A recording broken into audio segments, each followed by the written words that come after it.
again, Maverick traders. Welcome out to your market roundup, July 8th. Corey here with you.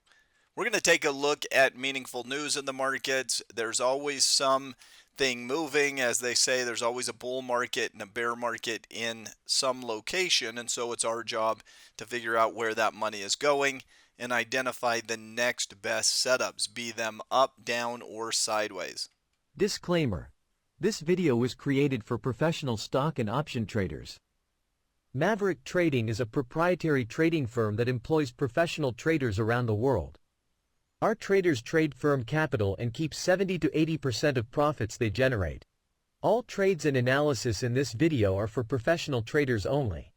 If you are interested in becoming a professional trader for Maverick, click the apply button in the video description.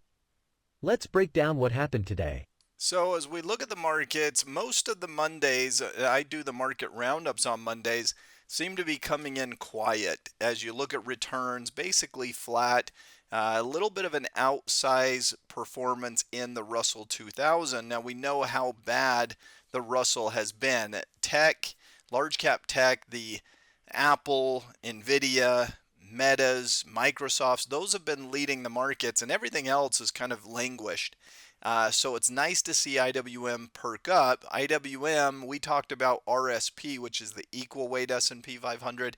Basically, the majority of stocks are not in a strong trend right now. It would be nice for markets to kind of pass the baton a little bit, or at least start to see some support, start to see some of these sectors like the industrial sector, the financial sector, the healthcare sector really start to move and work their way higher. Oil and gold each down about 1%. So markets continue to be led.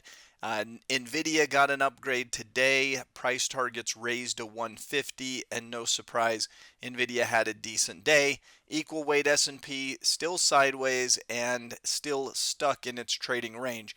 Advanced decline line, about 54% of stocks up today. We had about 42% down and a few going sideways. And then the 50-period moving average tells the story. I mean, we've got half of stocks up, half of stocks down. It's just not a real strong rally in terms of market breadth, but it's a strong rally when you look at the index level. So if we just look at the S&P, let's not overcomplicate things. As we've been saying, we're just in an uptrend. You had a little bit of an exhaustion up here. And what do you do when you're exhausted? You rest. And this rested for a couple of weeks, broke out again at the end of last week, and here we go to the upside. Everything looks fine technically. If we look at the NASDAQ, almost identical chart. A little bit of an exhaustion. You consolidate for a couple of weeks. After you rest, you can run again, and that's just what these indexes are doing. So clearly money continues to stay in stocks overall. Now this heat map is similar to what we've been seeing, where there's more green over here in the more important names. You know, if you look at a chart of Apple, it's pretty darn vertical. Decent day today. Nvidia, like we said, on the upgrade. Broadcom, stronger. There's pockets of weakness. Certainly there's some red. Maybe you'd say even a little more red than green, maybe in financials or healthcare and so forth. But for the most part, it was a flat day, but the indexes went slightly higher. Now, as we look at the outlook, I mean, you're above the 20, you're above the 50, they're sloping upward. There have been a couple of little pockets where the market became vulnerable. But when something seems like it could be vulnerable and then all you get is a sideways move, you know that that's powerful, right?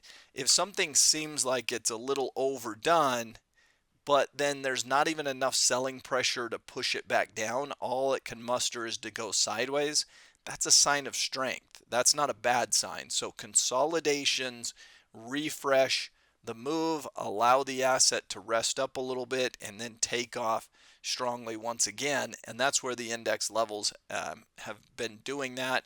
And when we need a rest, we consolidate, and then we go again. We've got a few bullish and bearish candidates here. So let's look at a few charts. First on the bull side, RCL, Royal Caribbean, wouldn't have been at the top of my list, but a lot of times it's important to just ignore the name, ignore your personal viewpoint, and just look at things from the perspective of what is the asset doing. And right now, the asset is in an upward trending channel, and this channel continues to the upside. You've got higher lows, big picture, you've got higher highs, and as far as this channel is concerned, you would forecast a move up towards the top of the channel, and that channel kind of runs away from you. So a move up there towards the mid 60s, 160s, maybe even the 170s for RCL seems like it's in the works. Again, when it consolidates or pulls back, it does so and then proceeds to see buying pressure come back in. Snap has been in a multi-week, even maybe even a month or two consolidation. Here you've got an ascending triangle type pattern, maybe even a cup and handle, a little dynamic, but basically you're in a scenario where the highs are stalled, but the lows, each dip is bought a little bit quicker than the one before, and that's a sign of strength. We just had a nice bullish engulfing formation right down here at the bottom end of the range and started to pivot to the upside. I would anticipate a breakout to the upside and probably a move up there 18, 19, maybe even $20 per share if you give it enough time. But Snap looks like it wants to work its way higher. Now on the bearish side, something like Lyft, I mean, it's the anti-Uber. You've got Uber and Lyft, but Lyft just cannot perform. Uber's in an uptrend, Lyft is in a downtrend. The chart tells a whole story here. We've now consolidated down at the lows, and even though the price has been discounted from 19 down to 13, how excited are the buyers? They're so excited that all they can do is cause the stock to go sideways for a couple of weeks. That suggests a lack of real strength, of real follow through to this point. And when you have no real demand and supply is just kind of paused a little bit, well, the trend is probably going to win out, and we're likely to break out of this consolidation to the downside. Similarly, UPS, FedEx is probably the largest competitor. FedEx is in a nice chart. UPS is down here languishing.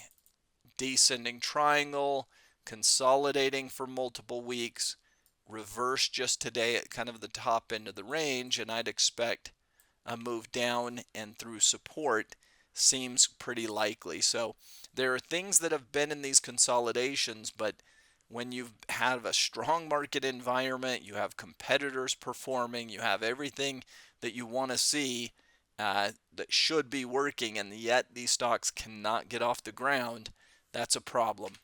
Now, market outlook, there's going to be news. Trump's going to pick a VP. There's still news about who's really going to be the Democrats' choice for nominee. Right now, it seems to be Biden, but there is certainly some inner workings there. And if you ask me, I'd be surprised if he ended up as the candidate. So, CPI on Thursday, that's always one that the Fed watches, of course, for inflation readings. And then the earnings season really kicks off this week, and we know that because you get the financials, Citigroup, JP Morgan, Wells Fargo, all reporting on Friday. You also have Delta and Pepsi reporting.